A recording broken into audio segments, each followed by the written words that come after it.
I am Dr. Laura Moreno, and in this video, I want to explain something that confuses and frustrates many people: eating very little and still feeling bloated. This situation makes people feel like their body is working against them, because the common belief is that bloating only happens when you eat too much. But digestion doesn't work that way.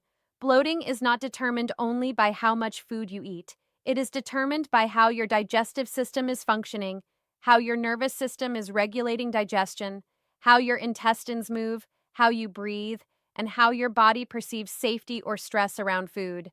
That's why two people can eat the same amount and have completely different reactions. One of the biggest misunderstandings is thinking that eating less automatically makes digestion easier. In reality, eating too little for a prolonged time often slows digestion down. The body adapts to scarcity.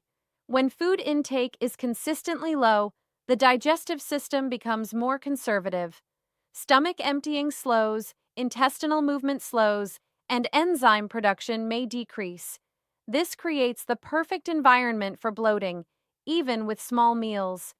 Many people who eat very little are doing so because they are trying to control weight, avoid discomfort, or because they've lost touch with real hunger signals. The body doesn't interpret this as healthy control. It interprets it as potential threat. And a body that feels threatened does not digest efficiently. Digestion requires a relaxed nervous system. It requires the body to feel safe enough to focus on breaking down food. If you eat little but live in constant stress, rush, tension, or fear of food, your body stays in a defensive state. In that state, digestion becomes inefficient and bloating appears. Another very common factor is eating too fast. People who eat small portions often eat quickly, standing up, distracted, or while working. This leads to poor chewing and swallowing excess air. Poorly chewed food is harder to digest and ferments more easily in the intestines, producing gas and bloating. Chewing is not optional, it's the first step of digestion. When food reaches the stomach without being properly broken down, the digestive tract has to work harder, and that effort often shows up as discomfort and distension. There is also the issue of what you are eating, not just how much. Many people who eat little rely heavily on low-calorie, ultra-processed foods, sugar-free products, protein bars, artificial sweeteners, and diet drinks. These products are notorious for causing bloating, even in small amounts. Artificial sweeteners, in particular, are a very common cause of bloating in people who eat little. They don't add volume, but they disrupt the gut environment and increase fermentation. Another key factor is intestinal movement. The intestines need volume and rhythm to move properly. When food intake is very low, intestinal motility slows. Gas that would normally move through gets trapped. This creates pressure, visible bloating, and discomfort, even if you barely ate. This is often worse in people who are sedentary or sit for long hours. Movement stimulates intestinal transit. Without it, bloating becomes more likely. Fluid retention is another overlooked contributor. Chronic stress, hormonal fluctuations, and restrictive eating can cause the body to retain water as a protective response. This water retention is often perceived as bloating, even when gas is not the main issue. This is particularly common in women and can fluctuate with hormonal cycles. Eating less does not prevent this kind of bloating. Breathing also matters more than people realize. Eating while holding your breath, breathing shallowly, or constantly pulling your abdomen in keeps the nervous system in an alert state. In that state, digestion slows and bloating becomes more likely. Many people unconsciously hold tension in their abdomen all day, trying to keep it flat. This constant tension restricts intestinal movement and traps gas. A tense abdomen is not a digestion-friendly abdomen. Another important factor is hidden constipation. Some people go to the bathroom regularly but don't empty completely. Stool remains in the colon longer than it should, fermenting and producing gas. Eating less does not solve this. In many cases, it makes it worse. Low food intake often means low fiber diversity, low hydration, and weak intestinal stimulation. All of that contributes to bloating. Hydration is another piece. People who eat little often drink little, either to avoid bloating or to suppress hunger. Dehydration slows digestion and hardens stool, increasing gas and distension. The intestines need water to function properly. Without it, everything becomes slower and more uncomfortable. There is also the factor of gut sensitivity. In people with sensitive digestive systems, eating very little can actually increase sensitivity. The gut becomes more reactive when it doesn't receive regular, predictable stimulation. This is why some people notice they bloat even when they haven't eaten yet. The issue isn't the meal, it's the system. Another paradox many people struggle with is this. Sometimes eating more regularly reduces bloating. This feels counterintuitive, but physiologically, it makes sense. Regular meals train the digestive system to anticipate food, prepare enzymes, and move rhythmically. Eating too little disrupts that rhythm. Restrictive eating can also reduce bile flow and digestive enzyme production. Without enough bile and enzymes, even small amounts of fat or protein can feel heavy and cause bloating. And we cannot ignore the emotional component. Eating with fear, guilt, or anxiety activates stress pathways. Stress shuts down digestion. The body cannot digest well when it feels judged, rushed, or unsafe. The digestive system doesn't just process food, it processes context. That's why bloating is not always about what's on your plate. It's about how your body is responding to your lifestyle, your stress levels, your habits, and your relationship with food. Using de-bloating products without understanding the cause often makes the problem chronic. Antacids, gas pills, and constant herbal remedies can temporarily reduce symptoms but don't restore normal digestive function. Your body is not bloated because you are weak or doing something wrong. It's bloated because it's trying to adapt to conditions that are not ideal for digestion. When people start addressing the context, eating with more regularity, chewing better, breathing properly, hydrating, moving, and reducing stress, many are surprised to find that they can eat more and feel less bloated.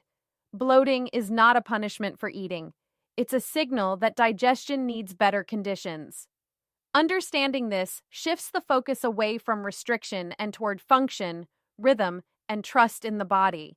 And once that shift happens, it becomes possible to explore what specific changes help the digestive system feel safer, more predictable, and more efficient, which is essential to reducing bloating in a sustainable way. When you start creating those safer, more predictable conditions for digestion, something important happens that many people don't expect. The body doesn't respond instantly, it responds gradually. And this gradual response often creates confusion because people are used to quick reactions when it comes to bloating. If your digestive system has been operating in a defensive mode for a long time, it won't suddenly relax just because you change one habit for a day or two. It needs repetition. It needs consistency. It needs to see that food is no longer scarce, that meals are coming regularly, and that there is no urgency or threat attached to eating. This is why one of the most common mistakes is trying to eat a little more for a few days, feeling bloated, and then immediately going back to restriction. That initial bloating doesn't mean the change was wrong. In many cases, it means the digestive system is waking up after being understimulated. A slowed-down intestine often reacts with temporary distension when it starts receiving more volume. Gas that was trapped begins to move. Muscles that were rigid start to contract again. This can feel uncomfortable at first, but it's often part of the adjustment phase. Another key point is meal distribution. Eating very little all day and then slightly more at night tends to worsen bloating. The digestive system prefers even signals. Regular meals spaced throughout the day allow the intestines to establish a rhythm. Skipping breakfast, barely eating at lunch, and then trying to eat later sends mixed signals. The body doesn't prepare digestive enzymes efficiently in that pattern. Even small meals can feel heavy when digestion is not primed. The quality of calories also matters. Eating little while relying on low-calorie, Highly processed foods keeps the gut irritated. Artificial sweeteners, sugar alcohols, and diet products are some of the most common triggers of bloating in people who already eat very little. Many people assume they're doing something healthy because the portions are small, but the gut doesn't evaluate food by calories alone. It reacts to chemical composition, fiber diversity, and how familiar and natural the food is. This is where another uncomfortable truth appears. Sometimes eating more real food reduces bloating more than eating less artificial food. The gut recognizes whole foods better than ultra-processed substitutes. Chewing deserves special attention here. When you eat small portions, it's easy to rush, but poor chewing dramatically increases digestive workload. Large particles reach the intestines and ferment more easily, producing gas.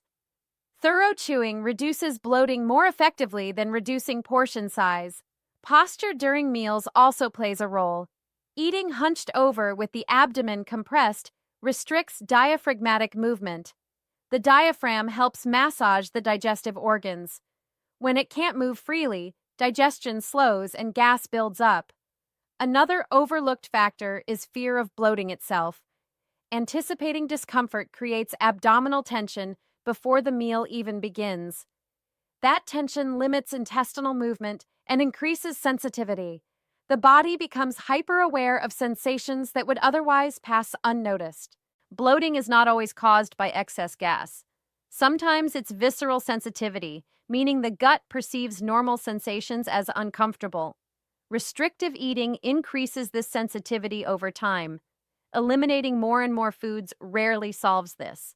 In fact, excessive elimination diets often worsen sensitivity by reducing microbial diversity and increasing anxiety around food.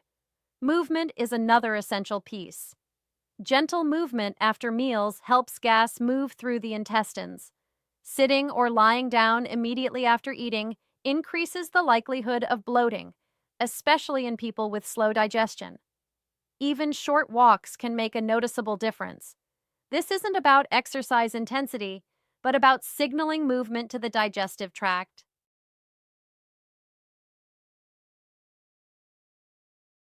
Hydration also needs to be adequate and consistent. Drinking very little water to avoid bloating often backfires. Dehydration slows intestinal transit and increases distension. Water supports digestion. It doesn't inflate it when used appropriately. Another important consideration is hormonal regulation. Prolonged low intake can affect thyroid activity, which slows metabolism and digestion.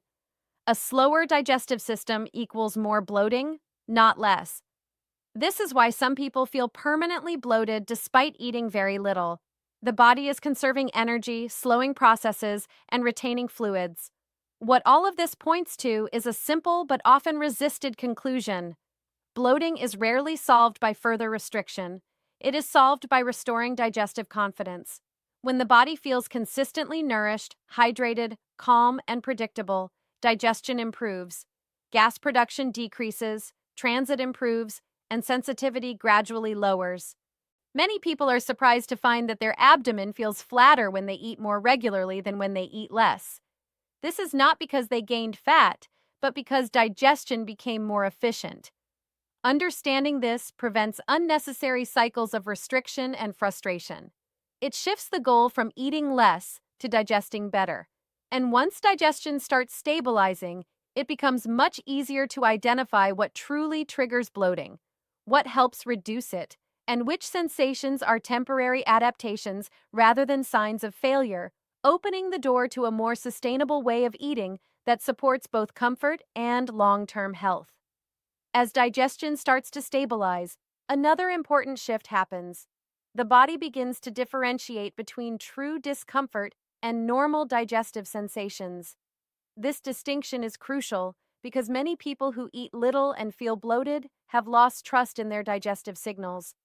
When the gut has been under stress for a long time, even normal movements, like food passing through the intestines or gas shifting, can feel alarming. The abdomen feels full, tight, or swollen, even when nothing harmful is happening. This is not imagination. it's heightened sensitivity. Restrictive eating increases this sensitivity. The nervous system becomes more vigilant. The gut-brain connection amplifies sensations that would normally go unnoticed. So, a small amount of gas or intestinal movement feels exaggerated. This is why bloating can feel worse on days when anxiety is higher, even if food intake is lower. The volume didn't change. The perception did. One of the most helpful things people can do in this phase is stop checking the abdomen constantly.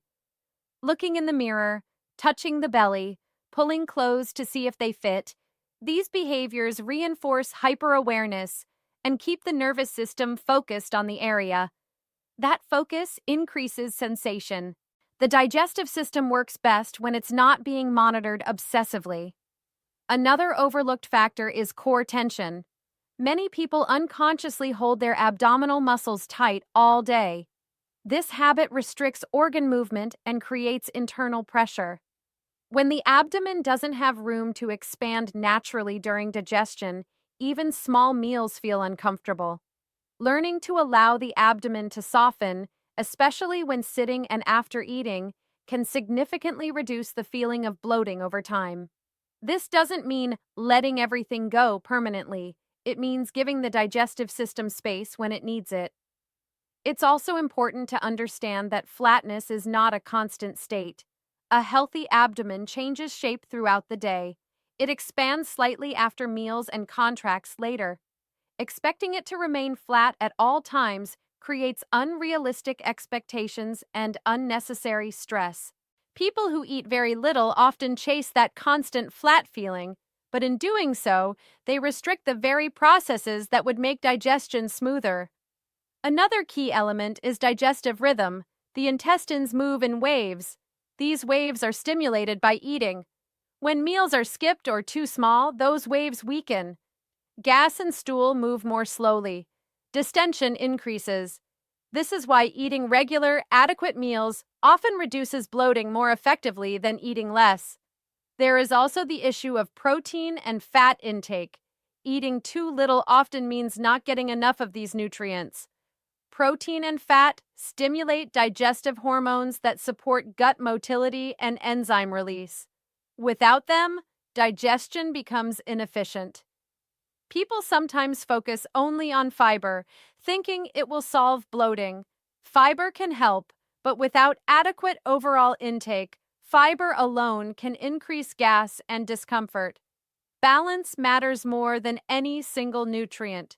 Sleep also plays a role. Poor sleep increases gut sensitivity and slows digestion. People who eat little and sleep poorly are much more likely to feel bloated. The body doesn't recover well, and the nervous system stays reactive. Improving sleep quality often improves digestion more than dietary changes alone. Another subtle factor is social eating pressure. Some people eat little because they feel uncomfortable eating around others, or because they're constantly controlling intake. That tension carries into digestion. The body associates eating with stress, not nourishment. Changing this association takes time, but it starts with eating in calmer environments whenever possible. It's also important to mention that bloating is not always visible. Some people feel very bloated internally without obvious distension. Others see visible swelling with little discomfort. Both experiences are valid and influenced by different mechanisms. When people stop equating bloating with fat or failure, the emotional charge around it decreases. And when the emotional charge decreases, digestion improves. This is not about ignoring symptoms. It's about understanding them accurately. There are also situations where bloating persists despite improving habits. In those cases, it's important to consider whether there are underlying issues like food intolerances, hormonal imbalances, or gut inflammation that need targeted evaluation. Not everything is functional, and that's okay.